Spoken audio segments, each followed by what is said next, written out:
کسی نہ کسی اعتبار سے سمجھا جاتا ہے اور عورت کو برائی کا سمبل سمجھا جاتا ہے. اگرچہ حالات و واقعات بظاہر بہت تبدیل ہو گئے لیکن کسی خاص موقع پر پھر کھل کے وہی ذہنیت سامنے آ جاتی.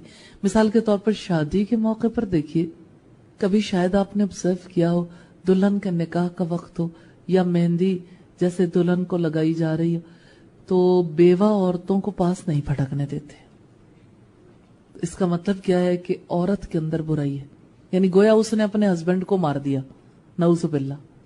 اور اسی طرح سے اگر فرض کریں کسی کی شادی ہے, جیسے آپ عام طور پر اخباروں میں پڑھتے ہیں کہ راستے میں ایکسیڈنٹ ہو گیا اور دلہن تو بچ گئی اور باقی فیملی کے کافی افراد جو ہیں وہ مارے گئے. ایسی دلہن اگر بچ جائے تو اس کو پھر کیا سمجھا جاتا ہے؟ گویا وہ سارے فساد کی جڑ ہے. وہ جو چھپی بھی ہے نا بات ذہنوں کے اندر, ایسے مواقع پر سامنے آ جاتی ہے.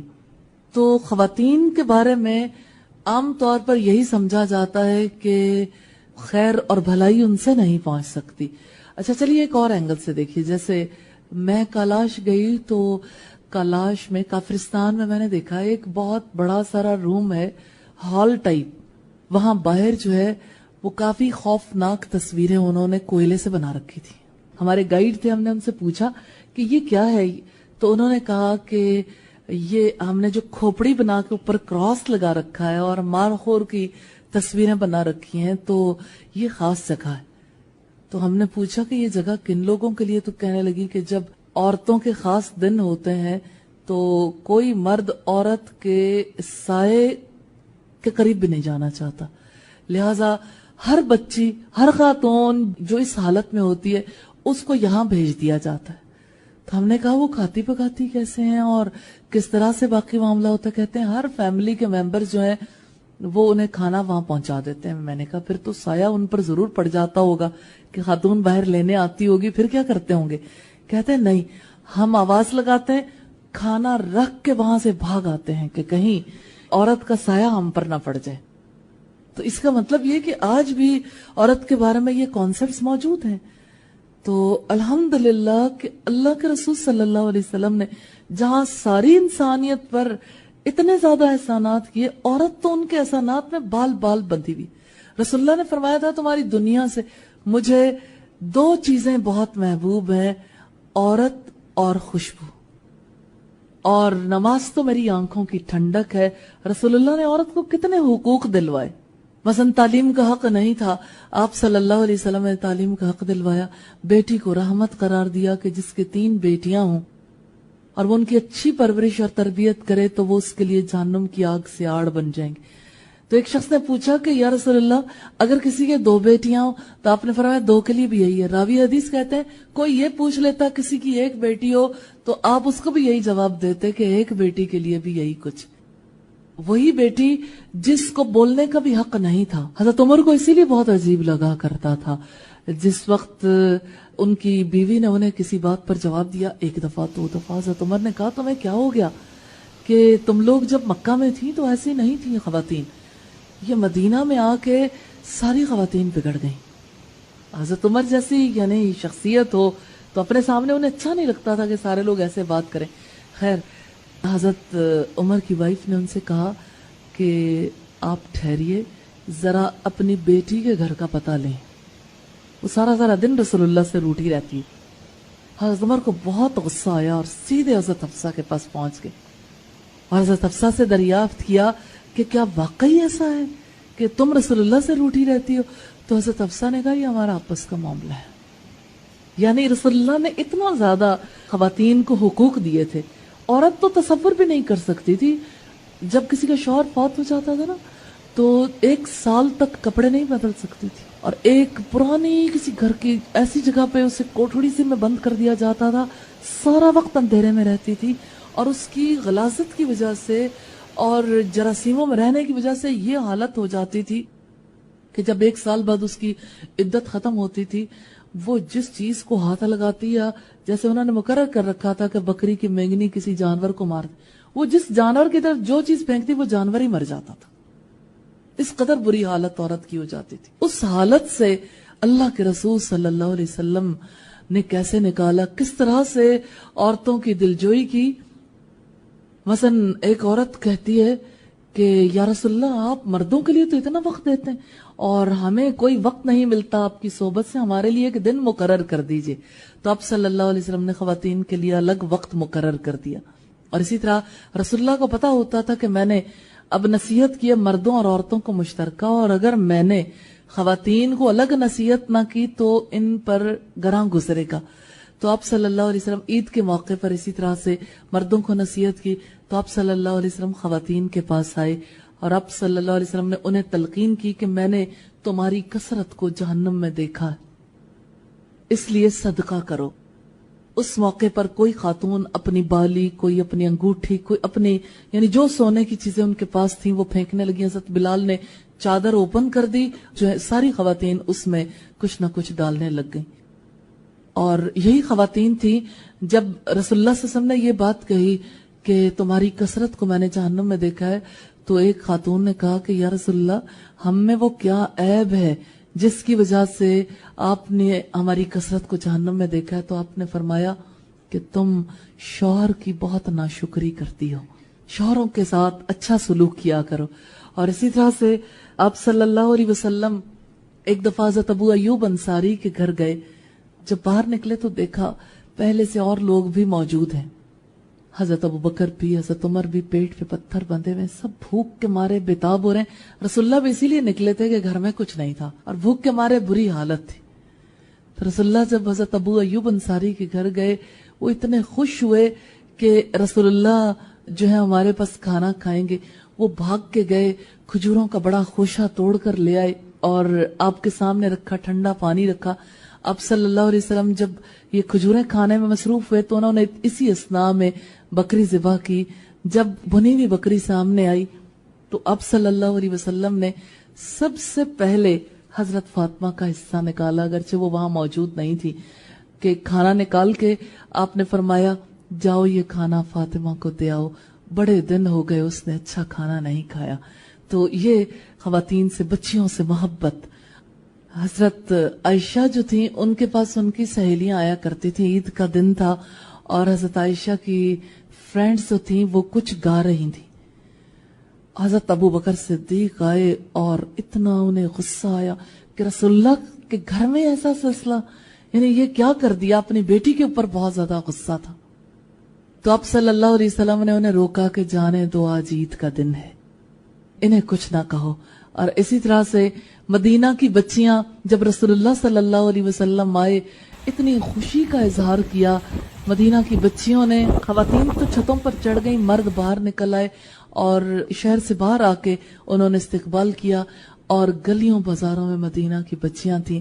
طلع البدر علینا من ثنیۃ الوداع، کہ ہم پر 14ویں کا چاند نکل آیا ہے وداع کی گھاٹی سے. اور اس طرح سے آپ صلی اللہ علیہ وسلم کا انہوں نے استقبال کیا. اور آپ جب کبھی کسی شادی کے موقع پر جایا کرتے تھے تو آپ بچیوں سے کہا کرتے تھے آپ کچھ سنا دو یا کچھ کر دو، چھوٹی بچیاں جو تھیں، تاکہ پتا چلے کہ یہ کوئی شادی کا موقع ہے، شادی کی کوئی تقریب ہے. تو آپ صلی اللہ علیہ وسلم خواتین کا، بچیوں کا ہمیشہ زیادہ پاس لحاظ کیا. مثلا ایک خاتون آئی آپ کے پاس، اس نے کہا یا رسول اللہ میرے والد نے میرا نکاح جبری طور پر میرے چچا زاد سے کر دیا اور میں بالکل نہیں چاہتی. تو آپ صلی اللہ علیہ وسلم نے فرمایا کہ میں تمہارا نکاح فسخ کر دیتا ہوں. اس نے کہا کہ اب جانے دیجئے، میں تو یہ چاہتی تھی کہ باقی خواتین کو یہ پتا چل جائے کہ یہ عورت کا حق ہے، کہ لڑکی کی مرضی کے بغیر اس کی شادی نہیں ہوگی. اور اسی طرح سے ایک خاتون تھی جن کے درمیان اور ان کے شوہر کے درمیان علیحدگی ہو گئی تھی. تو جمیلہ ان کا نام تھا. طلاق کے بعد ان کے شوہر نے چاہا کہ میں عقد ثانی کر لوں. بھائی نے کہا اب اس طرف وہ رخ کر کے دیکھے کہ پہلے کیوں نہیں بسایا. جیسے عام طور پر بھائیوں کو غیرت آیا کرتی ہے تو اس کو بہت زیادہ برا فیل ہوا. تو آپ صلی اللہ علیہ وسلم نے فرمایا، اور اس پر قرآن حکیم کی آیت بھی نازل ہوئی کہ جب وہ آپس میں ہنسی خوشی اکٹھے رہنا چاہیں تو تم اس کے راستے کی رکاوٹ مت بنو. تو یوں نبی صلی اللہ علیہ وسلم نے عورتوں کو جائیداد میں حق دلوایا. آپ صلی اللہ علیہ وسلم نے ان سے حسن سلوک کرنے کو